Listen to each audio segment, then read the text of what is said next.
आज मैं topic explain करने जा रहा हूँ जिसका नाम है सिद्धांत, जो कि फर्स्ट चैप्टर दिया गया पदार्थ विज्ञान में। आयुर्वेद के ऊपर चैप्टर का नाम है। तो सिद्धांत टॉपिक स्टार्ट करते हैं। देखो कोई भी चैप्टर होता है ना, उसमें तुम श्लोक लिख रहे हो तो एग्जामिनर पूरा भर के नंबर देगा, सीधी बात है, ठीक है। तो उसमें एक इंपॉर्टेंट श्लोक आता है जिसका नाम है सिद्धांतो नाम है परीक्षा बोधितम और परीक्षा जिसको सारे पर स्थापने निकलेगा, ठीक है। आई होप सबको ये चीज पता होगी, मतलब सबको याद होगा, ठीक है। इस बार याद नहीं है, एक्सप्लेन करो, एक्सप्लेन करो। तो किसको ये श्लोक याद नहीं है? याद है? चलो रिपीट करते हैं पीछे पीछे, ठीक है। चलो रिपीट। सिद्धांतो नाम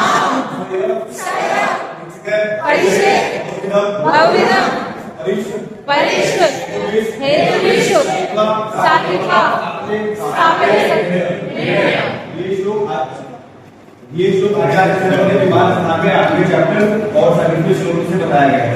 यहाँ पर इसके बारे में ये बताया गया है कि जो परीक्षक होते हैं, एग्जामिनर होते हैं, वो तुम्हारा अलग अलग प्रकार से एग्जामिन करते हैं, टेस्ट लेते हैं और अनेक साधन से उस विषय को सिद्ध करते हैं और उसके बेसिस पे जो रिजल्ट आता है वो सिद्धांत कहलाता है।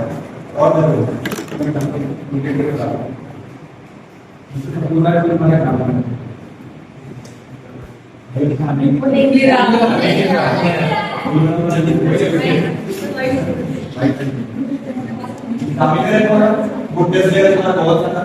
उसके बाद कंक्लूजन निकालेगा।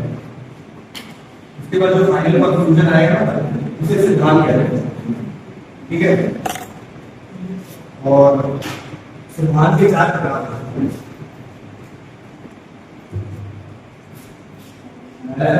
सिद्धांत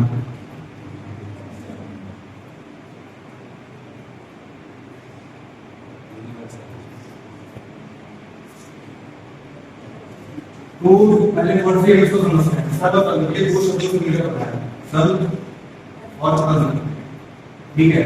सर्व का मतलब हो गया सभी, अन का मतलब होता है शास्त्र। वह सिद्धांत जो सभी शास्त्रों में प्रसिद्ध है, सिद्धांत अर्थात वह सिद्धांत जो सभी विद्वानों द्वारा माना जाता है, सर्वसम्मत मतलब सब लोग मानते हैं, कोई डिक्लाइन नहीं है, ठीक है। इससे चार पांच होते हैं, जैसे दोष हो गया सब मानते हैं, पंचमांग सब मानते हैं, सात रोगों की चिकित्सा और रोगों के कारण होते हैं, ये सब इसकी खाते हैं, क्लियर।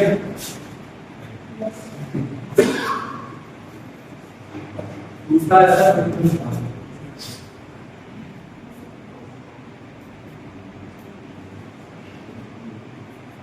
इसको नॉन यूनिवर्सल बिलीफ बोला जाता है।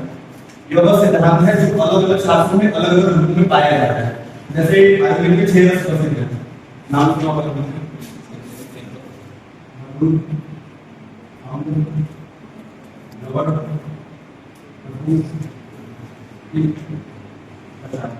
ठीक है। लेकिन जो और भी शास्त्र है उनमें 8 रस प्रसिद्ध है। 6वें वाले और दूसरा रहता है 4 और ठीक है। और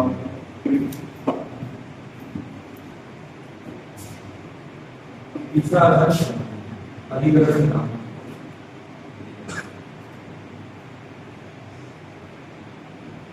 इसको ट्रिब्यूनल या इम्पैक्ट थ्योरी बोला है।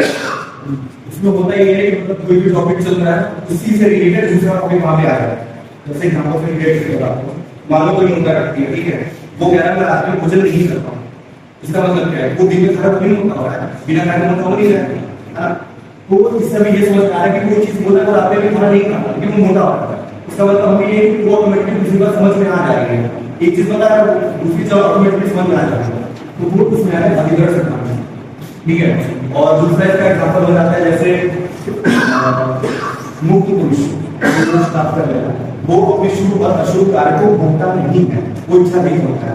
ये सेंटेंस बोली, इससे हमें ये समझ में आता है कि भाई शुभ और अशुभ कार्य होते हैं, ठीक है। और ये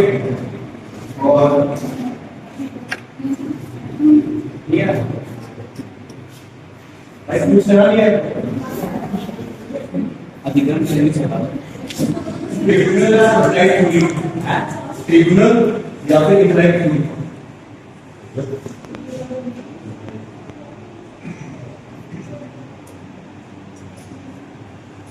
अभी प्रथम सिद्धांत, यदि किसी अपरिचित अप्रमाणित विषय को वैध वाद विवाद के दौरान मान लेते हैं तो उसे हम बोलते हैं व्युत्पन्न सिद्धांत।